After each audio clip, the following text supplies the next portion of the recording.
রাজনৈতিক দল আর ডাকাত দলের মধ্যে আমরা পার্থক্য রাখি নাই। রাষ্ট্রের টাকা ব্যয় করে তারা কিংস পার্টি হয়েছে। একজন রিস্কাওয়ালার সাথে যদি নির্বাচন করে বর্তমানে সমন্বয়ে যারা আছে বিপুল ভোটে তারা হারবো। নতুন যে দলটি গঠিত হয়েছে, আমার ভাই একটু আগে বলেছিলেন রাজার দল, সত্যি এটি রাজার দল। ওরা যে দল গঠন করছে তখন তো ওদের টাকা পয়সা ছিল না, ওরা এখন টাকা পয়সা পাইলো কই?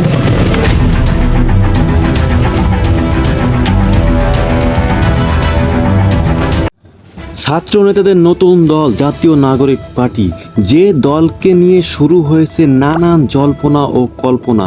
কেন শুরু হলো এত সমালোচনা জানলে আপনি অবাক হবেন। কেউ কেউ এমনও বলতেছে যে তারা হলো স্টুডেন্ট, এত টাকা পেল কোথায়। তাছাড়া যা সাধারণ জনগণ এমন কথা বলতেছেন, এরা বাচ্চা মানুষ, এরা কোনো মতেই দেশ চালাতে পারবে না। ভিডিওটি অনেক গুরুত্বপূর্ণ হতে চলেছে, তাই ভিডিওটি না টেনে সম্পূর্ণ দেখুন এবং চ্যানেলে নতুন হলে সাবস্ক্রাইব করে আমাদের ছোট্ট চ্যানেলের পাশে থাকার অনুরোধ রইল। আসলে তো রাজনৈতিক দল আর ডাকাত দলের মধ্যে আমরা তো পার্থক্য রাখি নাই। আমরা কোনো শক্তিশালী রাজনৈতিক দল গঠন করতে পারি নাই। 2-3 দিন আগে আমি রিক্সায় করে হাইকোর্টে গিয়েছি। আমার রিক্সাওয়ালা বলল যে রাজনৈতিক কথাটা বলতে পারেনি, রাজনীতি দল বলছে, যে রাজনীতি দল আর ডাকাত দলের মধ্যে পার্থক্য কি। কথাটা শুনে আমার খুব থমকে গেলাম। এইভাবে তো চিন্তা করিনি কোনোদিন। 3-4 দিন আগের আমার চিন্তা এটা। পরে আমি চিন্তা করলাম, আসলে তো রাজনৈতিক দল আর ডাকাত দলের মধ্যে আমরা তো পার্থক্য রাখি নাই। আমরা কোনো শক্তিশালী রাজনৈতিক দল গঠন করতে পারি নাই। আমরা সেই রাজনৈতিক দলের নেতাকর্মীদের সংবিধান সম্পর্কে কোনো ধারণা দিতে পারি নাই। আমরা অর্থনীতি সম্পর্কে ধারণা দিতে পারি নাই, কৃষিনীতি সম্পর্কে ধারণা দিতে পারি নাই। তাহলে এই রাজনৈতিক দল জনগণের কী উপকার করবে? সংসদে যে উপকার করবেন, আপনি সিলেবাস পড়লেন না, পরীক্ষার হলে গেলেন, পরীক্ষার টাইম 3 ঘন্টা, কি পরীক্ষা দিবেন?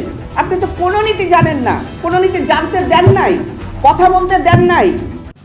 তাছাড়া রুমিন ফারহানা নতুন যে দলটি গঠন হয়েছে জাতীয় নাগরিক পার্টি, এদেরকে রাজার দল বলে ঘোষণা করেছেন এবং তিনি নিজে এটা সংবাদ সম্মেলনে বলেছেন। কেন বললো চলুন দেখে আসি। নতুন যে দলটি গঠিত হয়েছে, আমার ভাই একটু আগে বলেছিলেন রাজার দল, কথাটা আমার খুব পছন্দ হয়েছে। সত্যি এটি রাজার দল। কেন রাজার দল?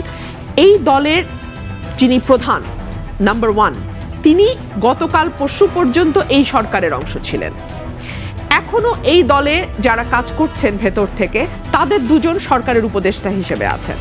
এই দলটির ব্যাপারে সরকারের ব্লেসিং এতটাই যে প্রধান উপদেষ্টা পর্যন্ত বিদেশি গণমাধ্যমকে সাক্ষাৎকার দিতে গিয়ে বলেছেন, আমি ওদের বলেছি দল করতে, না করলে মানুষের যে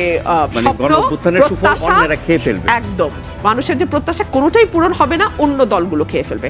তার মানে কি? উনি বলছেন ওনাকে বসিয়েছে ছাত্ররা।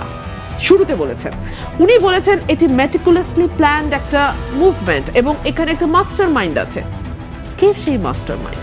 সো ওনার পরিচয় করে দিয়েছেন, হ্যাঁ, যাকে পরিচয় করে দিয়েছেন তিনিও কিন্তু উপদেষ্টা পরিষদে আছেন এবং তিনি কালক্রমে এই দলের সঙ্গে যুক্ত হবেন বলে পাবলিক পারসেপশন খুব দৃঢ়ভাবে আছে। সো আপনি আসলে এই গভর্নমেন্টের সাথে এই দলটাকে খুব বেশি আলাদা করতে পারবেন না। এছাড়াও রুমিন ফারহানা আরো বলেন, জনগণের আস্থা কমে গেছে ইউনূস সরকারের প্রতি।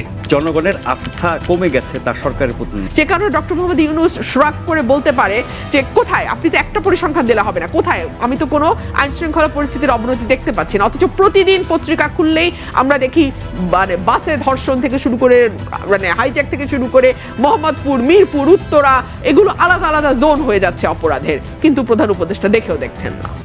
তো চলুন এবার সাধারণ জনগণ কি বললো এটাও আপনাদের দেখানো যাক, তাহলে আপনারা ভিডিওর মূল ইন্টারেস্টিং জায়গাটা খুঁজে পাবেন। যে জাতীয় নাগরিক কমিটি নাকি একটা প্রেসার গ্রুপ, এটা কোনো রাজনৈতিক দল না, স্রেফ মিথ্যাচার করেছে। এটার থেকে বড় গাদ্দারি জনগণের সাথে আর কিছু হতে পারে না। শুক্রে 6 মাস, এই 6 মাসে তারা তাদের খোলস পরিবর্তন করেছে, মুখোশ পরিবর্তন করে তারা রাজনৈতিক দল হয়ে গেছে। তারা আমাদের সাথে মিথ্যাচার করেছে। তারা রাষ্ট্রীয় খরচে বিভিন্ন জেলা উপজেলায়, বিভিন্ন ইউনিয়নে, বিভিন্ন বড় বড় হোটেলে প্রোগ্রাম করেছে, রাজনৈতিক প্রোগ্রাম করেছে, কর্মশালা করেছে। সেগুলো করে তারা রাজনৈতিক দল গঠন করেছে, অর্থাৎ রাষ্ট্রের টাকা ব্যয় করে তারা কিংস পার্টি হয়েছে। শুধু আমি বলবো যে এই যে ছাত্রদের যে দল গঠন করা হলো, এটার মাধ্যমে রাজনৈতিক দলগুলোর মধ্যে বিভাজন তৈরি করা হলো, ছাত্রদের মধ্যে বিভাজন তৈরি করা হলো। তারা গ্রুপে গ্রুপে বিভক্ত হয়ে গেল। এতদিন একত্রিত ছিল, এই একত্রিতকে তারা বিভাজনে তৈরি করলো এই দল গঠন করার মাধ্যমে। যখন 24-এর গণ অভ্যুত্থানে আমরা আন্দোলন করেছি, কোনো দল মত কোনো কিছু ছিল না। সবাই একসাথে হয়ে আন্দোলন করছি, তাই বিশাল বড় দেখা গেছে বৈষম্য বিরোধী আন্দোলন। এখন দেখেন না, প্রেস ক্লাবের সামনে একটা আন্দোলন করতে বলেন না, 1 ঘন্টার নোটিশে 500 মানুষ হয় কিনা? হবে না তো। 1 ঘন্টার নোটিশে বৈষম্য বিরোধীর 500 মানুষ হবে না। তখন 1 ঘন্টার নোটিশ লাগে নাই, নাইমা একটা লাইভ করলে লাখ লাখ মানুষ হয়ে গেছে। কারণ সকল কোনো দল মত কোনো কিছু ছিল না, সকল কিছুর ঊর্ধ্বে দেশের প্রশ্নে, মানচিত্রের প্রশ্নে ফ্যাসিবাদকে বিদায় করার লক্ষ্যে মানুষ একত্রিত হয়ে কাজ করেছে। আর বৈষম্য বিরোধী বলেন, নাগরিক কমিটি বলেন, তাদের দ্বারা সম্ভব হবে না ওই রকম যে একক একটা পরিচয় নিয়ে সকল পরিচয় তাদের কাছে এসে মাথা নত করবে কিংবা তাদের সিদ্ধান্তে এক হবে। এটা হতে পারে না, হবে না কখন। একজন রিস্কাওয়ালার সাথে যদি নির্বাচন করে বর্তমানে সমন্বয়ে যারা আছে বিপুল ভোটে তারা হারবো। আর আয়নাঘর মূলত করে আমাদের সাধারণ মানুষকে যেভাবে বিভ্রান্তি করা হয়েছে, আয়নাঘরটা যেহেতু মিথ্যা, তাহলে দেশে অনেক কিছু হয়েছে এটাও মিথ্যা। সমন্বয়ের যারা আছে এদের কথার কোনো ব্যালেন্স নাই। এই সময়ের নামটা মানুষের কাছে বিষাক্ত হয়ে গেছে। 24-এ যারা শহীদ মুক্তিযোদ্ধা হয়েছে এরা কিন্তু আস্তে আস্তে এক এক করে কবর থেকে উঠে আসতেছে। তা এখন এই যুদ্ধের স্বীকৃতি দেব না 71-এর যুদ্ধকে স্বীকৃতি দেব? এই বাংলাদেশের মানুষ একটু শান্তি চায় বাবা, বাংলাদেশের মানুষের একটু শান্তিতে থাকতে দেন। মানুষ কিন্তু শান্তিতে নাই, মানুষ অশান্তির ভিতরে বিরাজ করতে আছে। ছাত্ররা যেভাবে আন্দোলন করে সুষ্ঠু একটি